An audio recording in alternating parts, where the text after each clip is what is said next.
जय गजानन गणेशाय नमस्तुभ्यं हेरंबाय एकदंतिने स्वानंदवासिने तुभ्यं ब्रह्मणस्पतये नमः।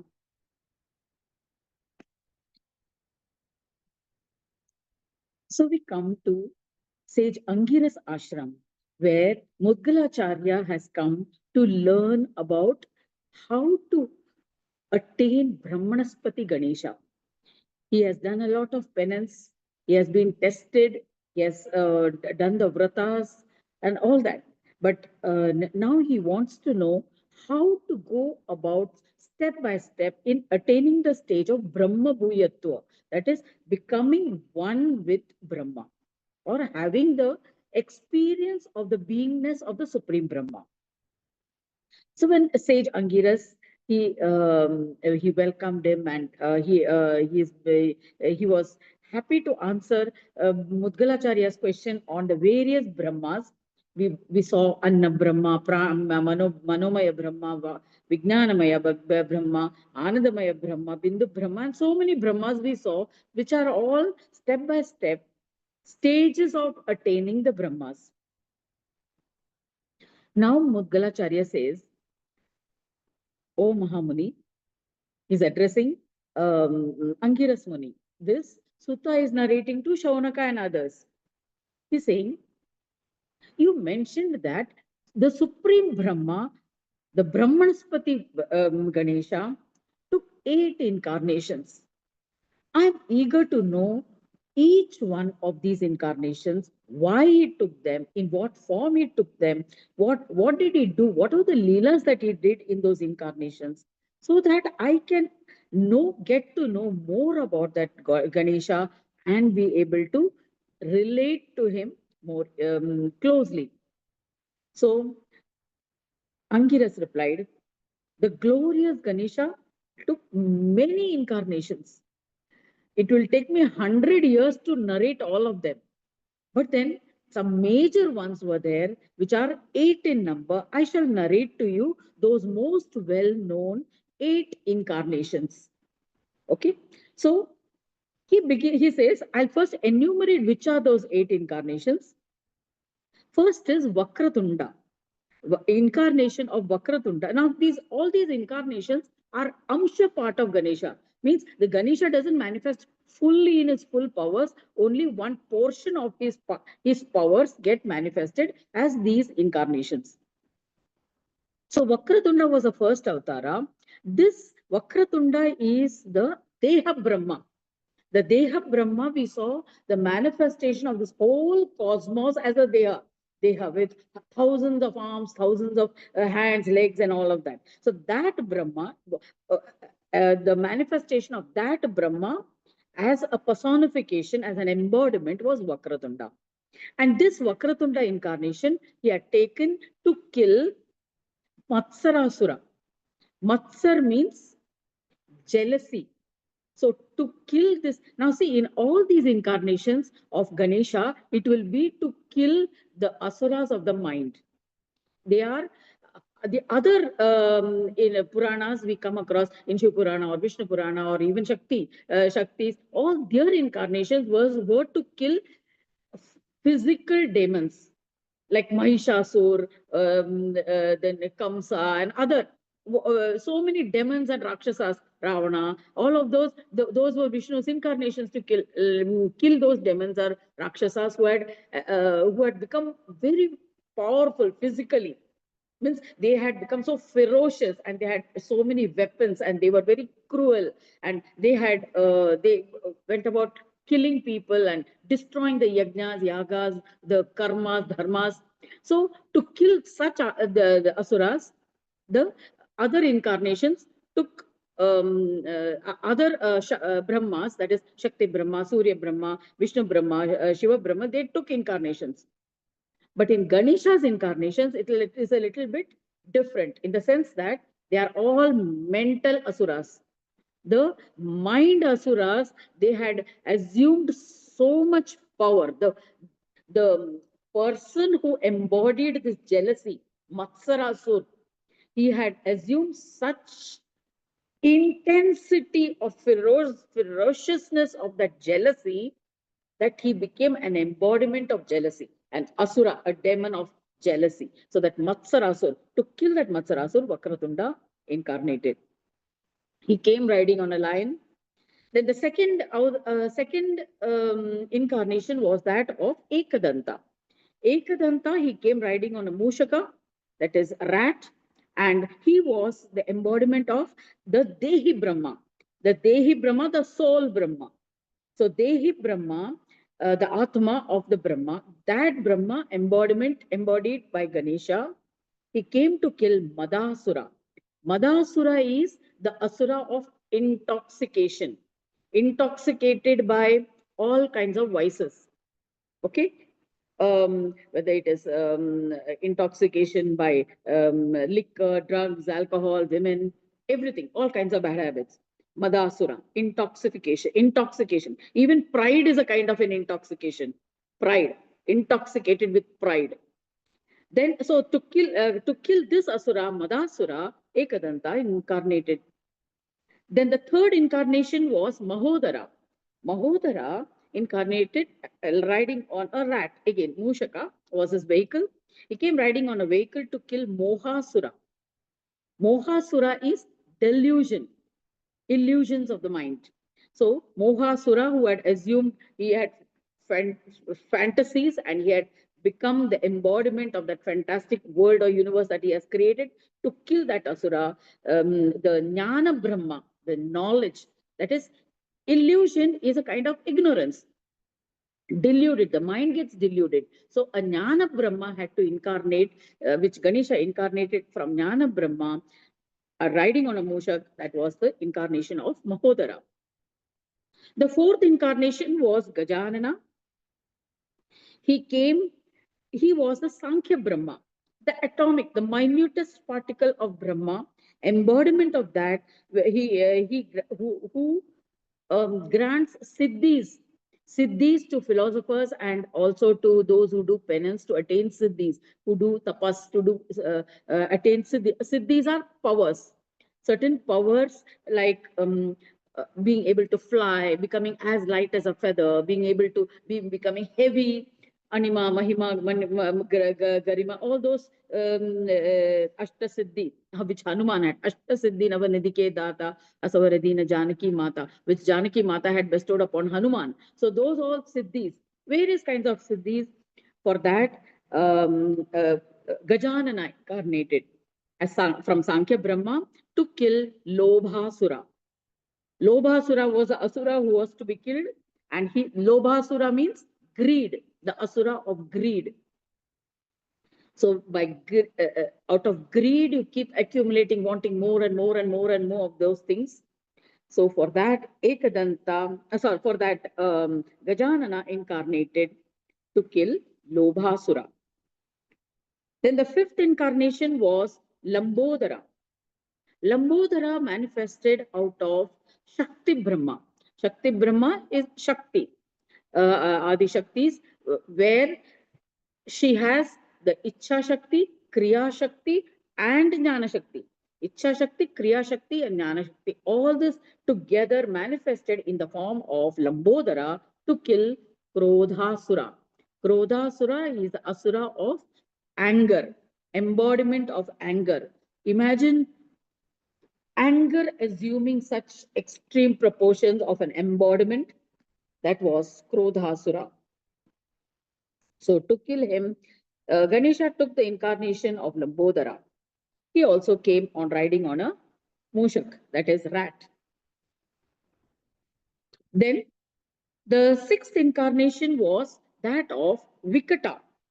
Vikata incarnated from Saura Brahma. Saura Brahma, Surya Brahma. So from Surya Brahma, Vikata incarnated to kill Kamasura. Kamasura is lust. Lust for sex, for promise, for all kinds of desires, excessive desires.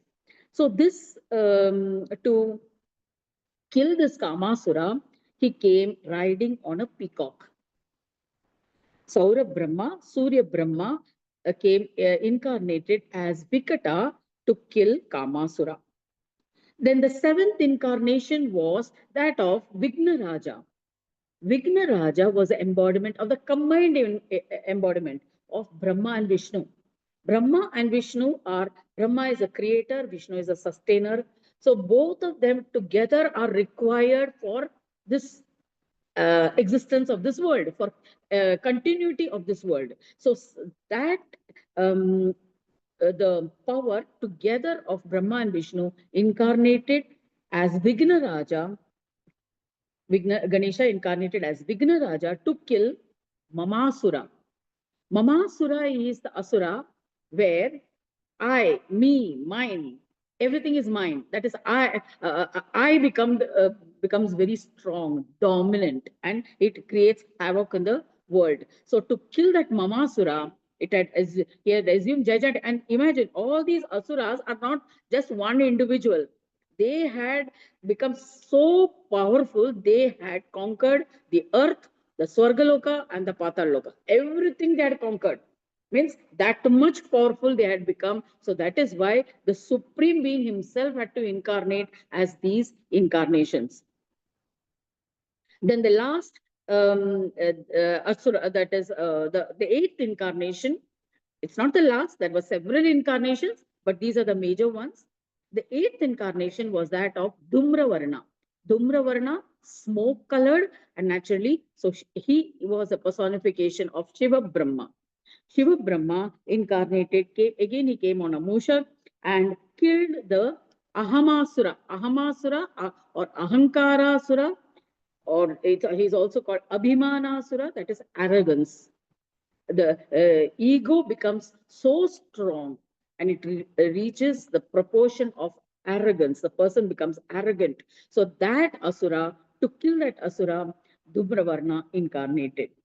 So these were the 8 major incarnations of Ganesha, the Supreme Ganesha, Brahmanaspati Ganesha. And these when they incarnated for these asuras, naturally, these big asuras had a number of others asuras also under them, part of their army, part of their friends. So those were also killed in these incarnations. So Matsarasura, it breeds jealousy. Then Mohasura, infatuation, or it assumes a demonic quality of delusion, creating a parallel universe. Lobhasura, greed. Krodhasura, anger. Kamasura, demonic quality of lust, which creates havoc in a person's life. Mamasura is that of the I, me, mine, or possessiveness, excessive possessiveness. Abhimanasura or Ahankarasura, Ahamasura, this is the demonic quality of excess pride. Pride or arrogance or self-conceit. So the Swanandavasi Ganesha, the Lord who resides in Swananda, assumed these forms and he came riding on various vahanas. Now the vahanas are also very much suited according to the nature of the asura. So he came on a peacock, on a lion, on Mushaka. Most of it is on Mushaka. Why Mushaka? Mushaka is a rat, right? What is the function of a rat? How does a rat function? It is very quiet. It's very stealthily. It comes and steals everything and goes away. Just like the Trojan horse, it comes and gnaws at the thing. It can even keep on eroding your. It comes. It's underground. It could be into the house. It will gnaw away at a thing. Wood. It could be even metal. Through its nails and through its teeth, it can gnaw slowly, it will erode it completely. That thing will vanish. Means it is a stealthy kind of a creature. It comes and steals your things away. So that is a Vahana.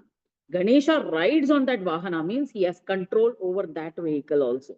He has control over that vehicle, and riding on that vehicle, he will come and he comes and kills these asuras. And most of these asuras these characters are all very stealthy kind of a character. You know, it's greed, jealousy, all these things. Lobhasura, for Lobhasura, sorry, for the Krodhasura, he comes on a peacock. Whereas the others, it is all Mushaka. So very stealthily, these qualities, these mental defect, mental problems or mental asuras, demons of the mind, they steal away your peace. They totally erode and take away your peace, joys, wealth, happiness. So that is why the Mushaka is the Vahana. So then finally, after killing these asuras, the Ganesha goes into a state of silence. He gives a peace, silence, which is found in the service and in a state of samadhi. Yogis try to attain this state of peace in samadhi. Samadhi is it's a state of consciousness where you have no connections to any material things. But we may take the use of material objects as tools to get to that level, but it is used as a tool to uplift us, uplift. That is Swata Uttana, and Parata Uttana also. So this is how the various incarnations of Ganesha take place. And then Angiras Muni is telling, I will tell you each one of these incarnations in detail. And I feel blessed that I have got a student like you, because when Ganesha blessed me with the boon that he will incarnate in my house in response to our penance of thousands of years, he had said that I will incarnate, I will send as an ansh incarnation, a part incarnation. I will see that in your lineage, there are several Ganapatyas. Ganapatyas are devotees of Ganesha, means intense devotees, very devoted only to Ganesha. So I will see that in your lineage are born several Ganapatyas, and one among them would be Mudgala, who will be the Shrestha, the best of the Ganapatyas, and he will be known as Mudgal, and he will be in your lineage, and he, mere looking at him or being in his presence or listening to him, or even the wind blowing from his body will uplift any person coming into contact with him. That is the kind of blessing Mudgalacharya had received from Ganesha himself. So Ganesha had given the boon to Angiras Muni that this Mudgala will incarnate in your lineage. So Angiras is telling Mudgalacharya these things. See, I'm blessed to have you in my lineage. And I'm so blessed that you will be carrying the Ganapatya tradition forward. So naturally Mudgala was overcome with emotion on hearing all this, that so blessed that he is to be in the presence of such a great rishi. And he also and then Angiras Rishi initiates Mudgalacharya into the single lettered syllable mantra of Ganesha. Om Gang Ganapate Namaha. Gang. Gang. Gang, you must pronounce with a gang at the roof of your palate. So Gang Ganapate Namaha, that was the Ekakshara mantra given by Gang. Gang is a single lettered syllable mantra. So that mantra was Mudgalacharya was initiated by Angiras Muni, and then after taking that mantra diksha, he went to the forest and began meditating, observing severe austerities on Ganesha. So after bowing down humbly to Angiras Muni, Mudgala goes to the forest. He goes to a place, the place where, in the forest where he meditated, it was called Adokshetra, Adosha Kshetra. Adosha Kshetra means that Kshetra or that pilgrimage center which is without any dosha, that is without any blemish. There is no blemish. It is absolutely pure. So he goes, and for 1,000 divine years, he prayed there. He chanted that mantra, Maha Mantra, Ekakshara mantra. And then Ganesha manifests before him, and he comes riding on a he comes riding on his favorite vehicle of Mushaka, accompanied by Siddhi and Buddhi, Chatur Bhuja, with a trunk with all kinds of adornments. And he is there with Amoda, Pramoda. Pramoda and Amoda are the Alakshalabha. Those are his sons. And other Ganas. Such a Gajavadana Mahodara, he manifested with a single tusk. He manifests before with a Chintamani jewel in his heart, manifests before Mudgalacharya. Mudgalacharya is overwhelmed with this sight of Ganesha in his full glory, with his full entourage, you can say, with his full family, with his full glory, Siddhi, Buddhi. And he says, "Oh, fortunate Mudgala, I'm pleased with the japa which you have received from Angiras Muni. And I ask for anything that you want, I'll grant you a boon." So Sutta is narrating all this to Shaunaka and other munis who are sitting in front of him, of how Mudgala was narrating his own story to Daksha Prajapati, and how he had received in a single letter syllable mantra from his guru Angiras Muni, who was his own father. And then Sutta says, telling Mudgala was overjoyed. He was dancing in joy. Tears flowed from his eyes, and he says to Ganesha, "My parents, my lineage, my birth, my knowledge, my penance, my tapas, all have become blessed by your mere darshan. In fact, this whole ashram of birds, animals, rivers, trees, fruits, flowers, all have become blessed by your presence, by your arrival in this place." So, with these words of joy, he then goes on to extol Ganesha. He sings a stotra in praise of Ganesha, which we shall see in the next class. So, this ends the chapter 20 of the first Khand, first part of the Mudgal Puran, between the dialogue between Ganesha and Mudgala, or the meeting of Ganesha and Mudgala.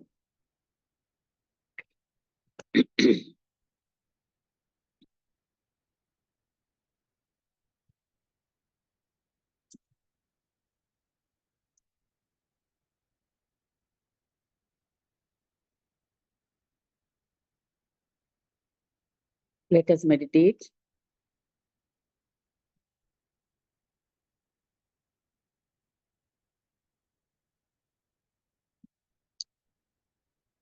As we realize that the supreme divine being has his eyes, ears, and nose. I mean, he has his entire faculties on us. He is taking care of us in whatever way, in whatever situation the world may be in. This is evidenced by the incarnations of Ganesha to even take care of all our mental diseases, mental problems, which may assume gigantic proportions as it had been in the past. So, with these feelings of being blessed that we are not alone, let us sit in meditation for the next half hour. Gather all your thoughts and bring it on yourself. Feet firmly planted on the floor. Feel the sensation of the ground beneath your feet so that you are grounded. Spine erect, body relaxed, hands on your laps, palms facing upwards.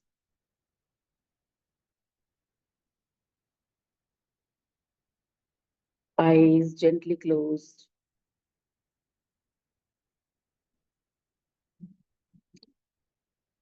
Put a gentle smile on your lips, on your face. Relax your muscles and put all your attention on yourself. Relax into your body.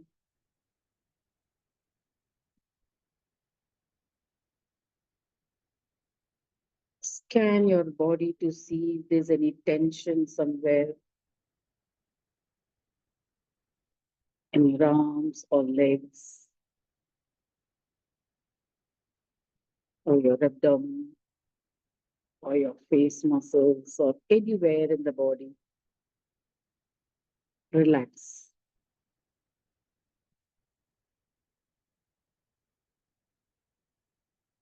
Relax all the tension from your body.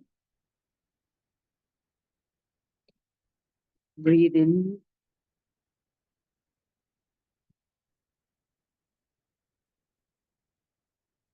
and breathe out all that tension away. Exhale and release all the stress from your body.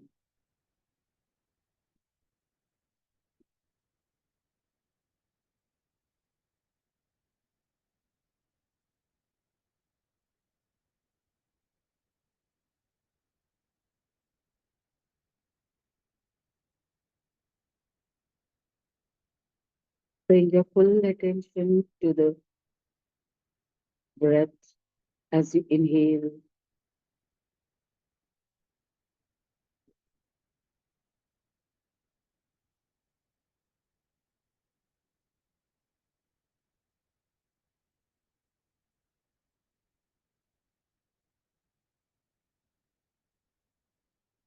Feel the prana vayu, the life force, nourish each cell in your body.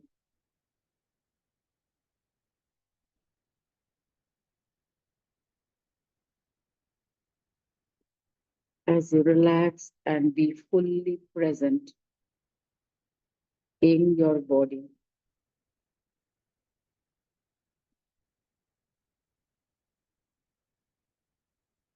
Bring back that wandering mind into your body. See yourself seated.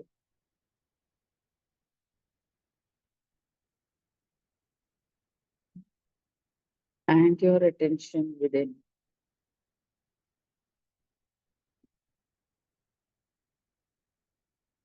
This is your time. There can be no distractions from the mind. All else can wait.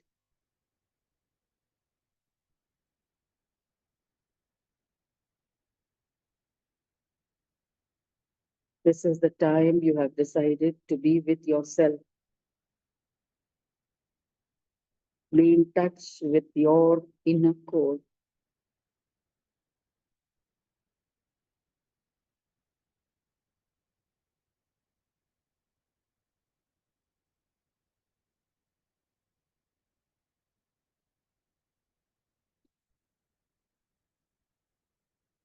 How strong is that inner core?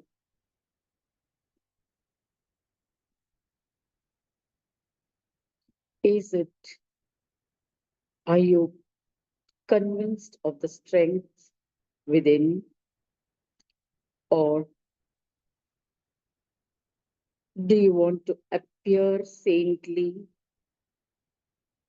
superior, to gain the approval and acceptance of the world around you, of the people, of the society around you, of the community where you belong?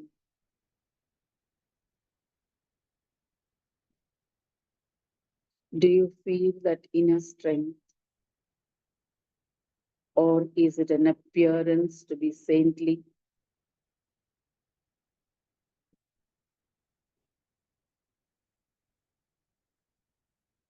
Or appearance of strength to feel good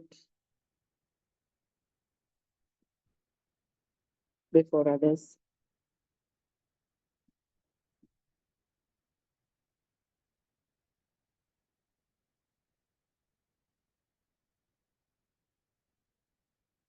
On a scale of 1 to 10, how truthful do you feel about yourself as being you? the real you, who you know to be you are.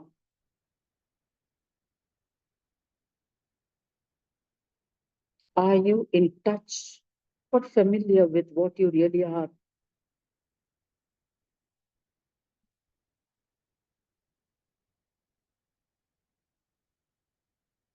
The real test comes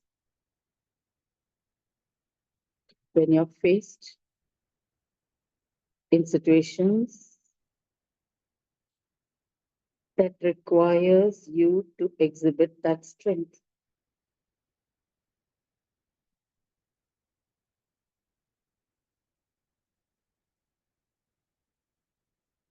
Whether that inner strength comes forward to help you in such situation or it fails you. Dig deep. Dig deep within your memory bank.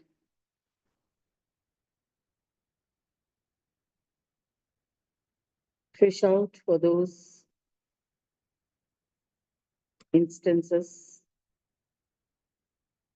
when you failed yourself.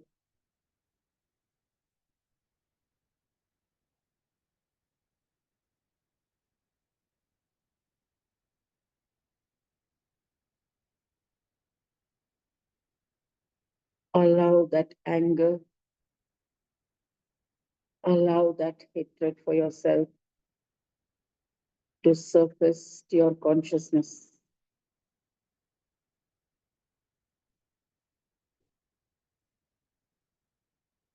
Allow the bitterness of that moment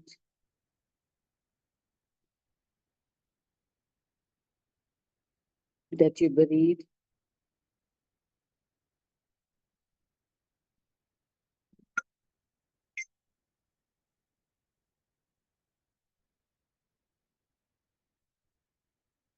Allow it to surface.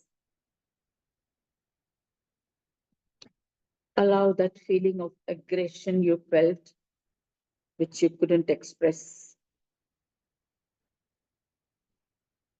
Feel that feeling of aggression right now of some events that took place in the past.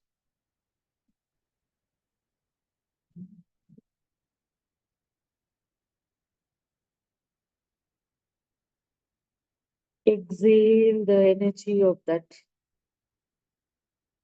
pent up emotion and release it into the ether.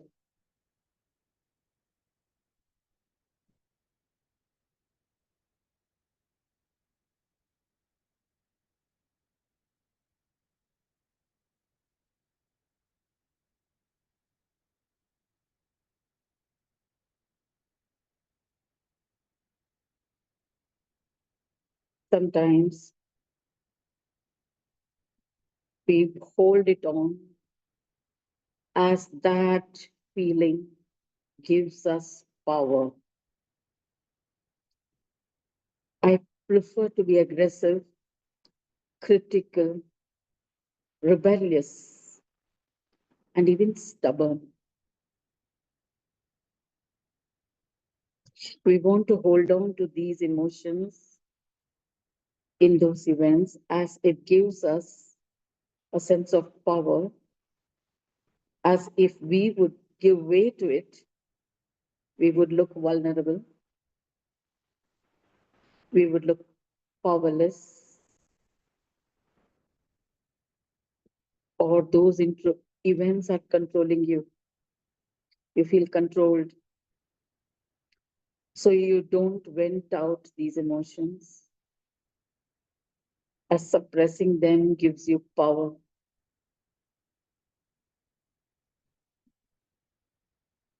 Do you feel that?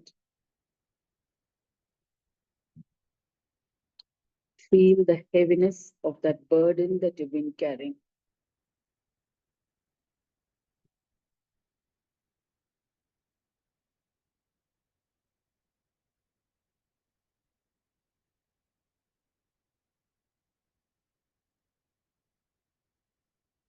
Recollect an event a situation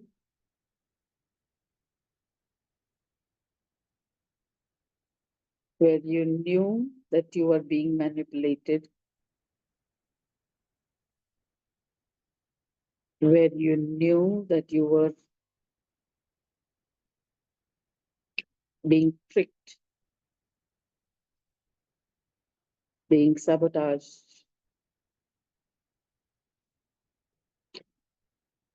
and still you chose to keep quiet?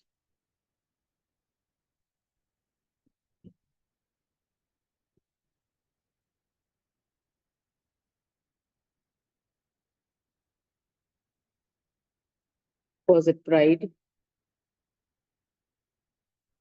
Was it a fear of being vulnerable?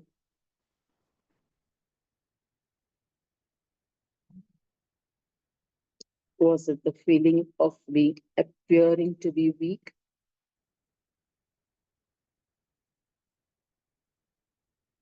Where was that inner core strength that you had?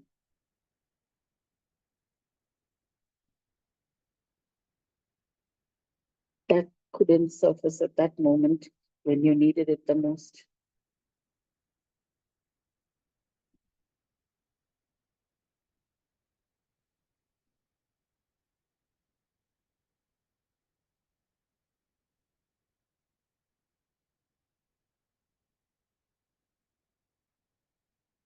Look deep within yourself, in all those nooks and corners that's holding those suppressed emotions within you.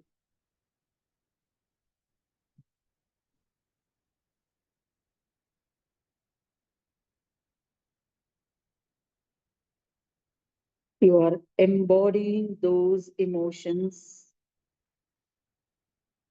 that suppressed anger, that suppressed jealousy,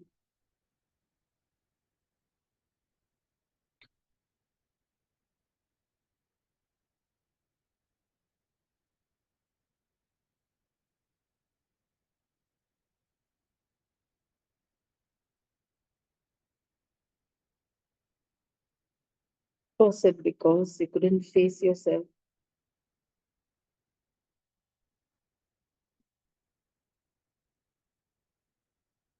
Was the embarrassment too strong to face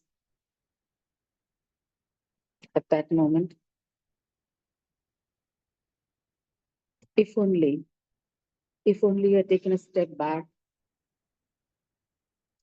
and looked at it as if from a third person, distanced yourself from that emotion, it would have been easier to handle.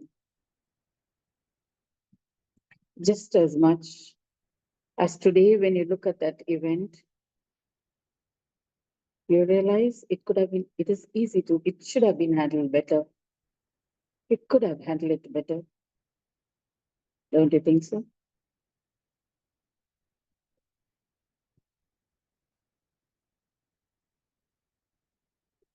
Time and distance heals.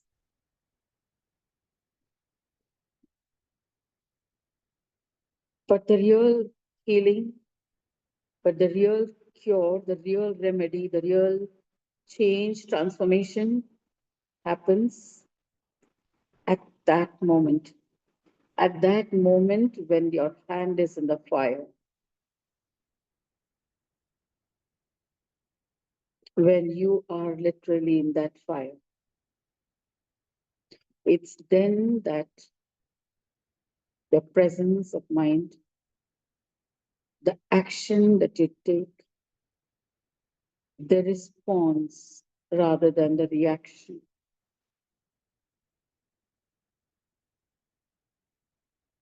that makes all the difference.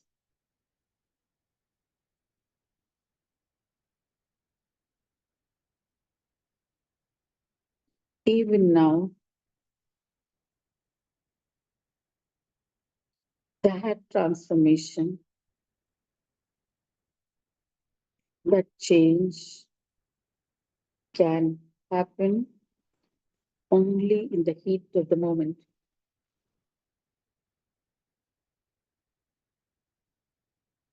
Gold from the iron from that ore can be extracted only when it's hot.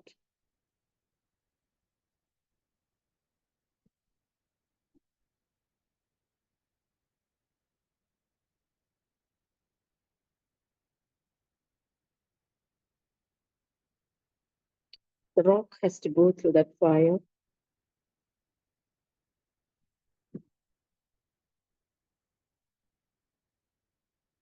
to extract pure gold. So also, if your inner essence, your inner values that you hold on,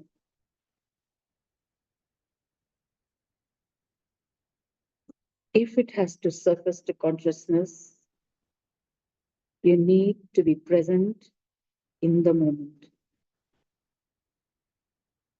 here and now.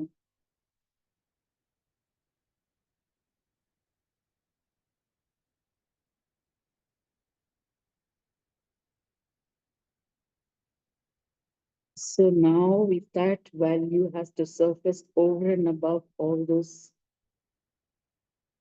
negative reactions, all the other reactions which expressed or suppressed,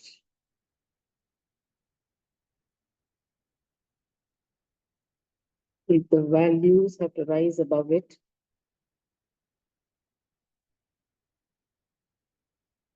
you need to detach from the energy of those responses or reactions or those emotions. Being in it will not allow the values to be expressed.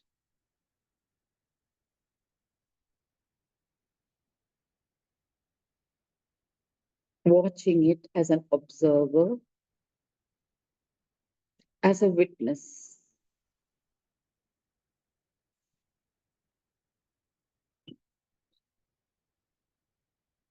As your role in the stage of life.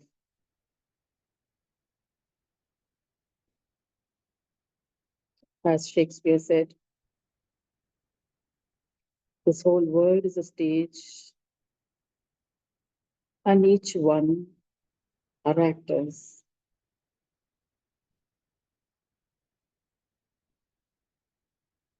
Each one brings to the table all those emotions deeply hidden within ourselves. If we are to transform, if we are to change that generational habits, that generational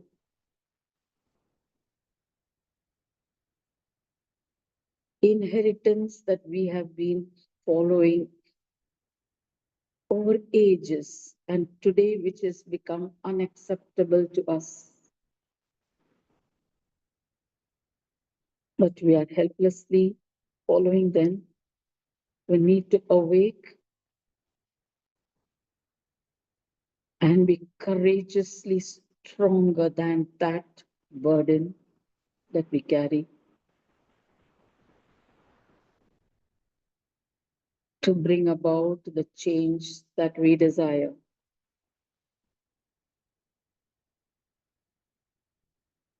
We have to be the change to bring that change. We can't merely desire for peace and engage in war.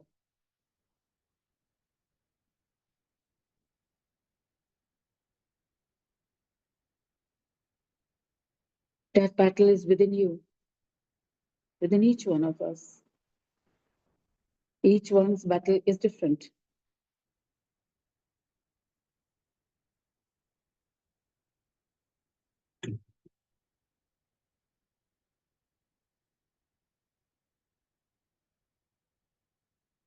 We all are facing different battles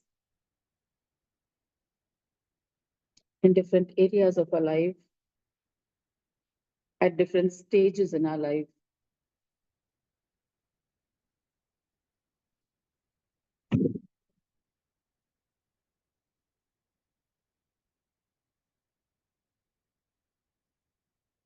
Let us allow the peace within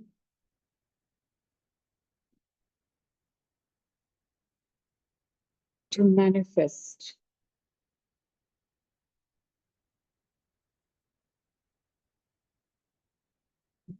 Let us be firm and strong in our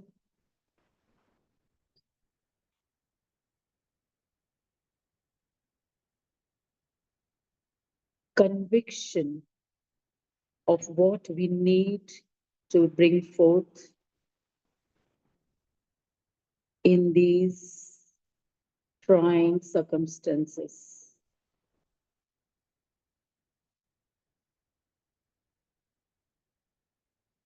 Be grounded in your conviction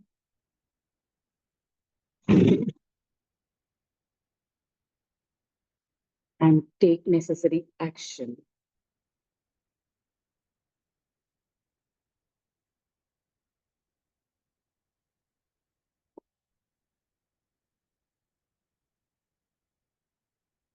With these thoughts,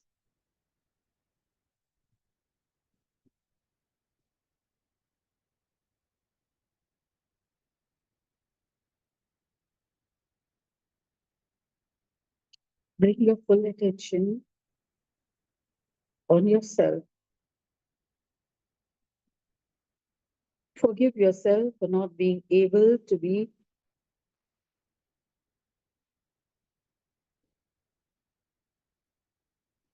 in that kind of response that you would have preferred to be in. Forgive yourself for responding differently. Come to accept yourself and be fully awake and present to yourself.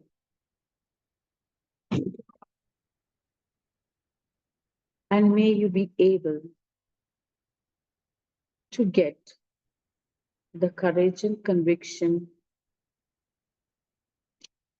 to deal things differently the next time. Practice this breathing, this meditation, being fully present with yourself every day, even for a few minutes. It will take you a long way to deal with more difficult situations.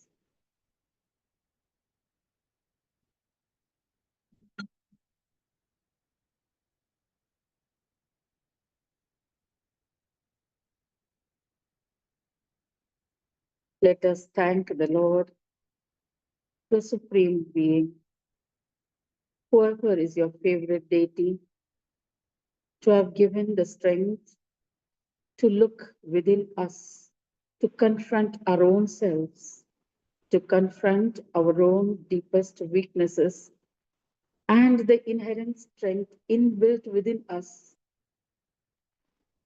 that needs opportunities to surface,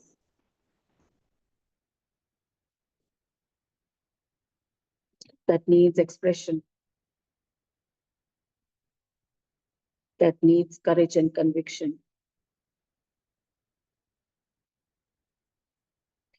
Let us express our gratitude for enabling us the strength, for giving us the strength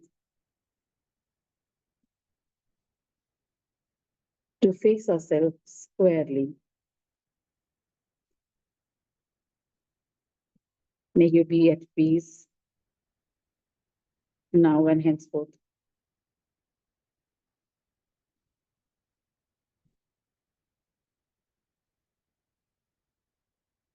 Remain in silence for a few minutes.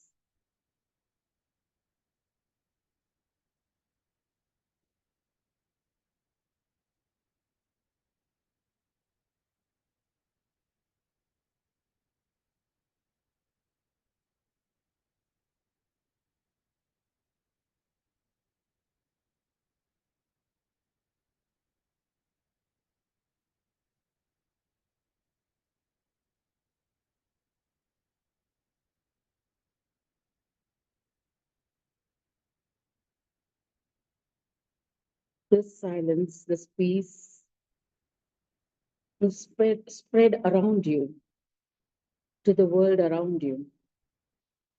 Let it be so infectious that it spreads far and wide.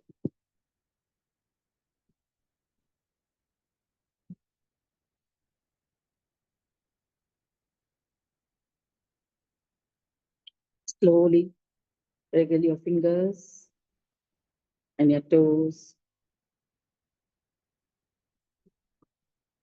Rub your hands together. Cup your palms and place it over your eyes.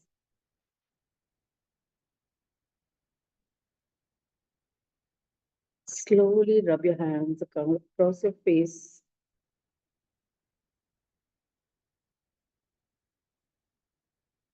And when you're ready,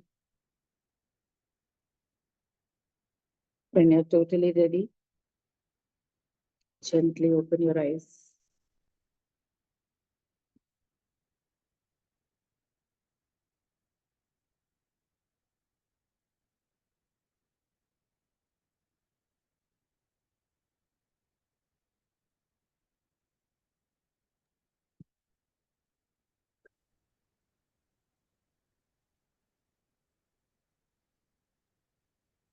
You have 8 minutes.